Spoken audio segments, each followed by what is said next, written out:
Speaking of time, you turned 85 in December, Right. and you are busier than ever. You have 3 movies out this year. Yeah. You're resuming your climate protests, where you sometimes get arrested, and you've got your climate political action committee. So here's my question, Jane. Yeah. Why not just sit back and take it easy? What? That sounds so toxic. Really? Sitting back and take it easy. Look, if I had spent my life working on a factory floor and not being paid enough and being bullied by my boss, that might be what I want to do. I've had a very privileged, interesting, exciting life. And to leave that and go and sit down and, I've got a lot of energy. I've got a lot of ideas. We're facing a terrible crisis that just makes my stomach go like this, and I don't understand the idea of sitting back or retiring. I don't get it. I'm not scared of dying. Are you? I'm not looking forward to it. I am. It's an adventure. I kind of, I don't want to go. I still have a lot to do, but I'm not, if I discovered that I had cancer and there was nothing I could do, I'd be okay with it. What I'm really scared of is getting to the end of life with a lot of regrets when there's no time to do anything about it. And it's one reason that I'm trying to get it all done before I come to the end. But do you have regrets? I would think that you would be somebody that feels pretty good about. Very few regret. I was not the kind of mother that I wished that I had been to my children.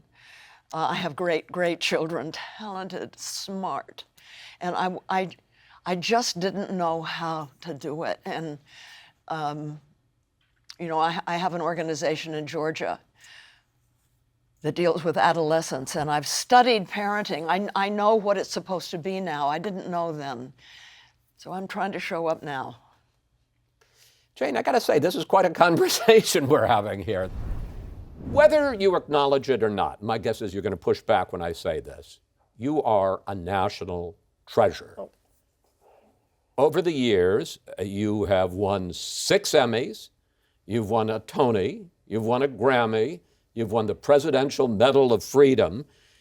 But I think the real prize is that you kept people laughing for 60 years.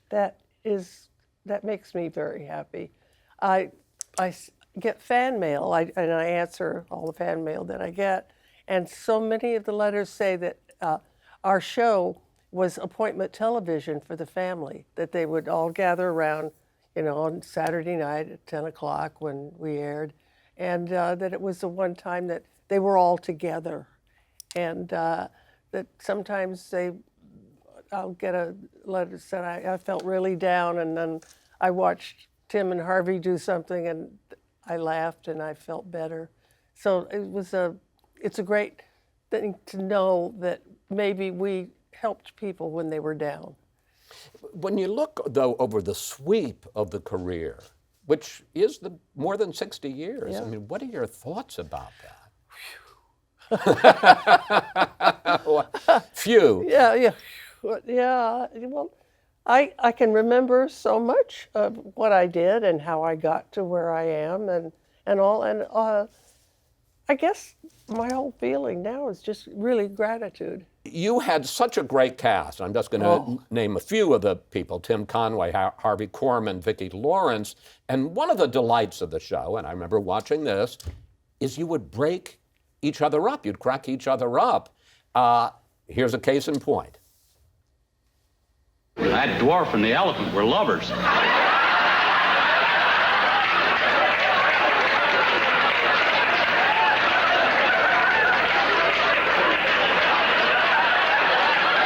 sure that little asshole's through? Is it true that you told the cast, we can't lose it in the sketches, we got to stay in character, and then you would break up? That was about the only time really that I would break up, but because he was relentless, and we hadn't rehearsed that. He was making that up right then on the spot. But then Vicki topped it. with her line. But you know, we did not break up that often. People think we did because it's so delicious. They remember it. I can remember, that you'd be sitting there Yeah, it was covering mainly, your face. but it was mainly Tim going after Harvey. Yes. I think it was his golden life to destroy Harvey. you know? And Harvey hated breaking up because he had great comedy chops. He was very serious about his comedy. But Tim, I don't know, all Tim would have to do, even at the beginning of a Tim and Harvey sketch, would just look at him go like that. Harvey would be gone. He would just be gone, and he hated himself for that. And did you guys know it was gold, or did you think, no, we don't want that? I always let him go, what he wanted to do, because I thought it was gold. There were times when we would be doing a sketch and rehearsing it. It would be maybe a 4-minute sketch. Right. That 4-minute sketch could run into being 8 minutes long because of what he did. And I would say, let's cut something else from the show, but let him have that. This has been such a delight, and I have one final request for you, What? which you can say no to. Would you sing a little bit of your goodbye song to wrap this up? Okay. Oh. I'm so glad we had this time together just to have a laugh or sing a song. Seems we just get started, and before you know it, comes the time we have to say so long. I was thinking about star power and what it is that makes a movie star. Why do you think it is? Seriously, why do you think it is that it makes all the rest of us feel better to watch someone like you? Well, I don't know if that's true, but like you or Julia, or I know Well- Spencer Tracy. well, Spencer Tracy Right. is a really good example One of of your an heroes. actual movie, absolute hero of mine. But it's sort of what was that senator who they were doing something about porn? And he says, I don't know how to describe it, but I know it when I see it. It was a Supreme Court Justice, Potter Stewart. There you go. So it's kind of that with movie stars. I don't know why some of them are movie stars. There's lots of talented actors. I don't know why some of them. If you look at Spencer Tracy, you wouldn't think he's not. He's not the Cary sexiest Grant. man alive. Yeah, he's right? not two-time sexiest man. And he's a movie star. You can't take your eyes off him. So I don't know what it is. There's something electric about that. When I work with Julia, you can see it on her. And it's very alive in the room because she's sort of invested in things, and she's such a great friend, and I think a great person to be on the set with too. I don't know how to describe it though. I don't know what it is. You can look at some actors over the years who weren't necessarily even the best actors of their generation, but they were stars. And do you think it's just something in their personality, something in their aura that you just can't take your eyes off? I think sometimes it starts with a whatever job, a really good job that someone can identify you with. For me, just I worked for years and years and years, and then I got ER, and suddenly we were on a Thursday night and a really great time slot, and it was a really great show, and everything changed for me. My career changed, and work changed, and perceptions of me changed. It wasn't like I was some genius along the way. I finally was working in the right vehicle. So maybe sometimes it's about the vehicle. Julia was Pretty Woman, I think. But I can't explain it, and I don't quite know how it works. I know a lot of movie stars, and you look at them going, when they walk in the room, you can't take your eye off them. So I want to ask you a technique question. Okay. How do you, in such a minimal way, so subtly, communicate, frankly, so much? I mean, humor, cynicism, self-awareness, and you're not doing much, but it's all there.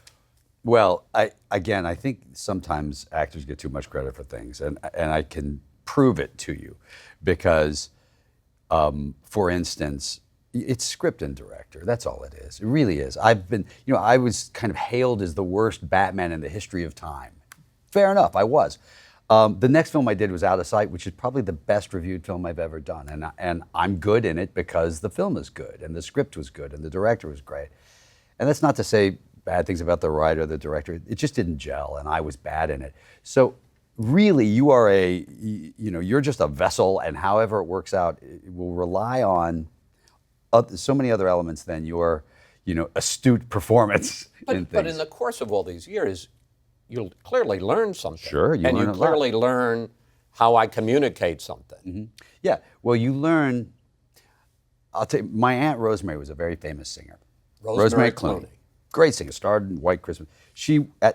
And I remember I was her driver when I was 21 years old. And I remember we were in Lake Tahoe and she was singing with Billy Mays Orchestra. And it was Helen O'Connell and Margaret Whiting and Kay Ballard and Kay Starr. And You know the terrible thing? I'm probably the only person who That would knows know. all these names that you're saying. Martha Ray. Yes, And, Martha Ray. and Rosemary got up and she was singing one of the songs that were hits of hers. It wasn't "Come On to My House." It was "Tenderly," I think. And the evening breeze.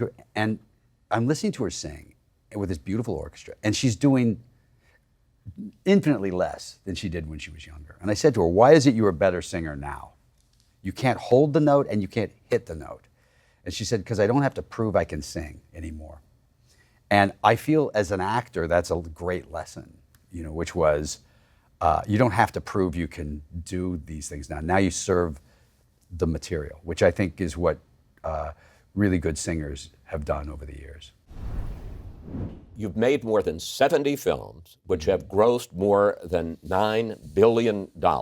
And obviously the movies were great, but do you have any thoughts about why it is that for so many years, so many people have wanted to sit in the dark and watch you? They're not watching me, they're watching a movie in which I play various characters. My luck is embarrassing, but I'm trying to explain that I think that because I was 35, 40 years old, at really the height of Hollywood's influence over the culture, and vice versa, we were enjoying a very good time to be in the movie business. Well, I have another theory about this that I want to test with you. Well, it's your show. Yes, but it's your life. You're obviously cool and swashbuckling and flippant, and we're going to get to all of that. But I think your secret sauce, Harrison Ford, is your vulnerability. And I want to explore this a little bit with you. Here's a scene of you as Jack Ryan in the middle of an ambush by the drug cartel in clear and present danger. Take a look.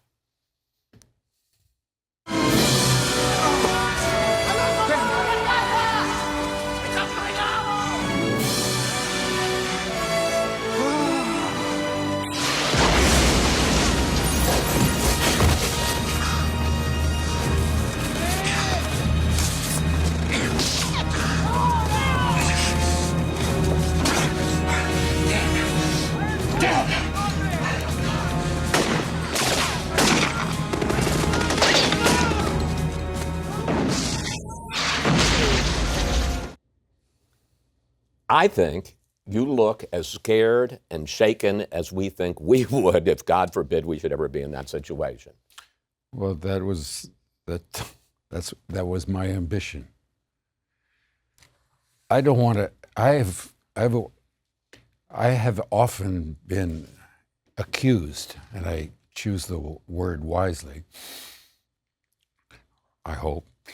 I've been accused of playing heroes. I don't play heroes. I play a CIA man or a doctor or whatever it is. But you cannot play a hero. You have to play your audience. You have to bring your audience into that moment. And and you want them to feel emotionally consistent with the characters, because then we're not talking about the story. The audience is immersed in the story. It's a whole different thing. And if you're playing a hero who can kind of slough off a terrifying... I'm not playing a hero. I say if you were, yes. then I would have a cape and I would have a lycra suit. And we wouldn't feel as scared as we're supposed to feel in that scene, because it But wouldn't feel you as might threatening. admire me for other reasons, and maybe that's the way the culture has changed a little.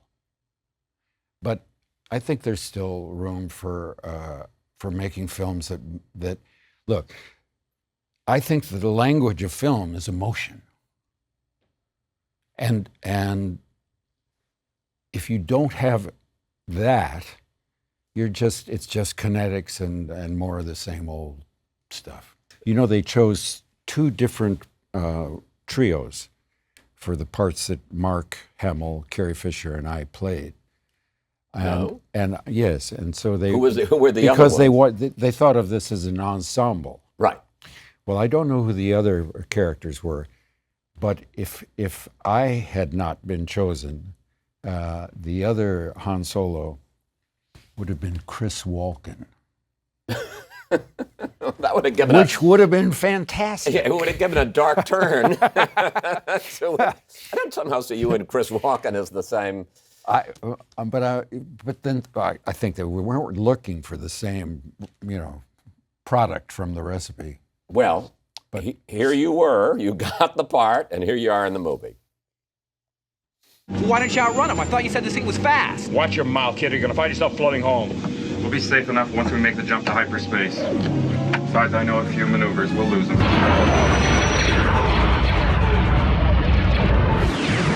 That's where the fun begins. How long before you can make the jump to light speed? Take a few moments to get the coordinates from the Navi computer. You kidding? At the rate they're gaining? Traveling through hyperspace ain't like dusting crops, boy.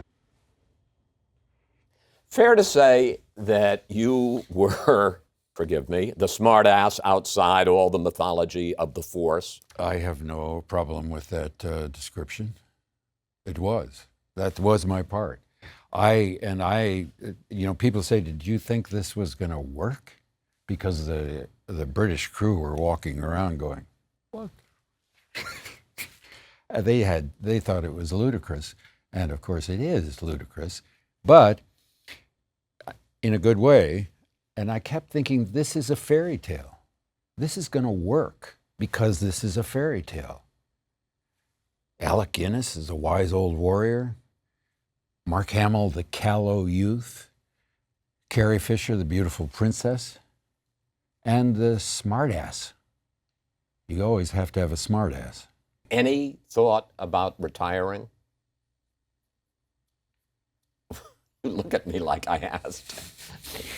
This is going so well up to this point. No, I don't do well when I don't have work. I love to work. I love to feel useful. It's my Jones. I want to be helpful. But specifically acting, and I want to end on this. You clearly, and you've said you love acting. What is it about the process of making a movie, working on a project?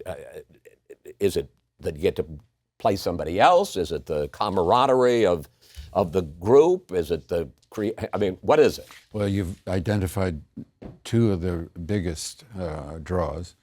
It is the people that you get to work with, the intensity and the intimacy of collaboration.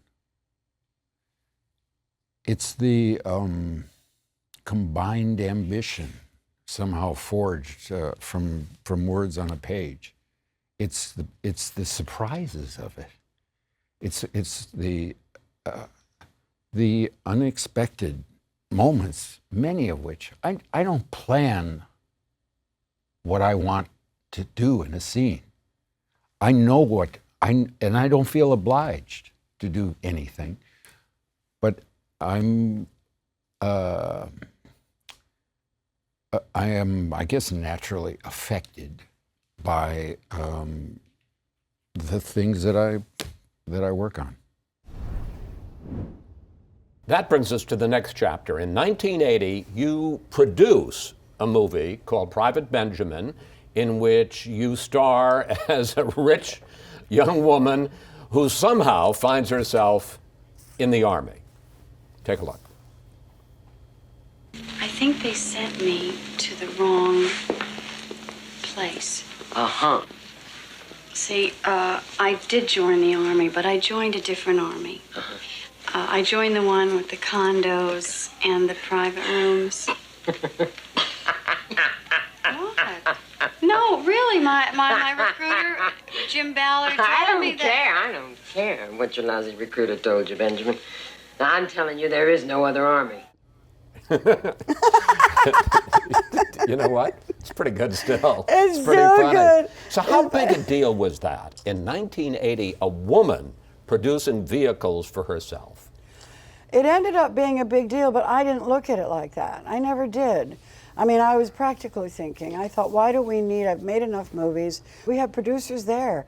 And I said, why don't we just produce it? And it was actually a financial idea. I said, why do we have to pay another producer to do this when we know what we're doing? Certainly they weren't, you know, I was more, I'd done this before, but there was great people at Warner Brothers. So it wasn't a, what is it, a kind of, I didn't have a plan, let's put it that way. It's just get it done. Just go in there and get it done. Be practical about it, find out the right people to do it, and do we really need a producer? Yeah, but Goldie, it was a big deal because this is Hollywood in 1980, a town totally run by men, and suddenly the word goes out that there are 3 women who are calling their own shots, you and Barbara Streisand and Jane Fonda, and that was a paradigm shift. It was a paradigm shift, definitely. But I guess you could say I was fearless. I was fearless when I went to New York and stood on 10th Avenue with a little suitcase and had no place to sleep. I was 19 and I went to become a dancer on Broadway. I didn't run home because I had no place to sleep. I figured it out. So my point is, we figure it out. I wasn't afraid. I wasn't afraid to say I want to do something or create something, or have an idea and go pitch it somewhere. Which brings us to a man. Because in 1983, you auditioned an actor named Kurt Russell for a movie you were producing called Swing Shift. Is it true that on your first date, you invited Kurt Russell back to your home? Yes, I did. I invited him back to my home because it was being fixed up. And I wanted him to see it because what we did was he invited me out to dance because we were going to learn to do, you know, the jitterbug, you know, and all that stuff. And we were going to learn to dance together. And I went, oh, that's going to be so fun. And so we went to the Playboy Club because they had a big band there then. And that's when it was in Westwood. So we went there. We had so much fun. It was so great. Oh, my God. We're dancing and talking. And I just liked him a lot. So we ended up, I said, come on, I want to show you my house. I'm redoing it. So we came there, and I remember I was so excited because I just did the floors. And I brought him in. Well, I kind of broke in a little bit. I don't forget how because it was locked. And I didn't have a key or anything. And now I jumped on his back. Just like, you know, like little girls do with their dads, right? And I jumped on his back, and he looked at me and said, what was that? I said, I'm just so excited. I was so excited. I was excited to be in my house. I was excited to be there. And then we went upstairs and we kissed, and I showed him my bedroom. Ah, so sweet. And suddenly the police came in. This is not where I thought this story was heading. No, I know. The police came in and they opened the door, and then the two of us came down and we sat on the steps and we looked down and he said, "Oh, Goldie." I said, "Yes, well, we got a signal that somebody broke into the house." And I said, "Well, I did, but we're fine. Everything's fine." And then we sat there on the stairs and they left, and I said, "Well, if we were really together, what would we do now?" And I said, probably go down and get some cookies and milk. And that bedroom is the bedroom we conceived our son. That night? What? Are you crazy? No, I had to get to know him a little better. Oh, okay. I'm not that crazy. Okay. I like to have fun, but I'm not that crazy. Why aren't the two of you married? Why should we get married? Isn't that a better question? Well, I suppose. But why aren't you married? Because we had been married, and because when it doesn't work out, it ends up to be big business. Somebody has to own something. It's always ugly. Somebody has to, actually take a look and say, how many divorces are fun? How many divorces actually None I've ever don't heard. cost money? How many divorces make you even hate the person more than you did before? How many divorces have hurt children? But you've been together 40 years, you're not going to get divorced. Well, how did you know that then? Well, I suppose that's a good question. I mean, no one knows. But I do want to ask two questions. Is part of it making a statement that you want to show you don't play by society's rules? I've never made a statement in my life. Never. I'm nothing like that. Is part of it superstition that it's all gone well and why rock the boat? That could be part of it. I think that could be part of it. Our children, really, we asked them. They said no. You asked them whether they'd be happier if you got married. They like us they liked it the way it was. They'd been through divorce. It's not fun for them. And there is an independence that I think is interesting when two people aren't fused together. I like the idea that I could wake up in the morning and make decisions every day if I want to be here. Sort of every day you're making the choice, do I want to... Yeah, I mean, relationships are hard. They're not always easy. There's all kinds of hurdles that we go through. There's things that we believe in, things that we don't believe in, we agree on. So I think, ultimately staying independent with independent thinking is important so you can hold on to yourself and you can actually have that feeling. I read an article in Variety recently where you talked about the death of the movie star, and you said that people used to be in awe, and that's gone here in Hollywood. Do you miss that? I don't know that I really meant that just about Hollywood. I think what I mean is that who are our heroes? What happened to them? Basketball, you hear every bad thing that ever happened to anybody who gets successful. One of the things that I think we're missing is awe. Awe. Wow, that feeling. It's such a beautiful feeling. And that's what I want our kids to be able to feel. People looking at movie stars, that's an example. Oh, Elizabeth Taylor. Or, oh, now we're so familiar with everyone that we feel like, we know them. We feel like, oh my God, oh, there's so-and-so. And some people, yes. But I think awe is something we're missing in our society today. Thanks so much for watching. Be sure to subscribe to CNN's YouTube channel so you never miss the best of my conversations. And you can catch the full interviews of Who's Talking streaming right now on Max.